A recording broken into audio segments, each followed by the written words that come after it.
In this video, I'll show you how to turn off your PS5 using your controller so you don't have to touch the button on your console ever again to do that. There's two different ways on how this can be done. The first way, no matter if you're in a game or anywhere, you're gonna press the PlayStation button once. Once you do this, you're gonna have these options, and down below, you need to go down and then go all the way towards the right side.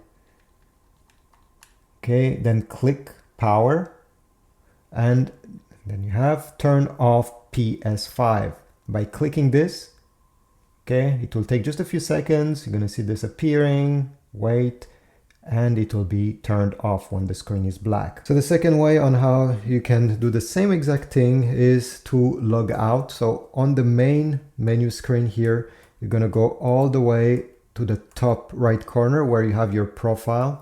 Click on your profile, this will open, then go down, select log out. Okay, press the PlayStation button. And here you see down, you're gonna see the power button, go down, select it, and you're gonna have the same exact option, turn off PlayStation 5. So you have two ways, depending what you prefer. Choose the one that is the easiest for you. And yeah, I'll see you in the next video. Subscribe, like, comment, check my Amazon affiliate links down below if you want to get a controller or any other accessories for your PS5.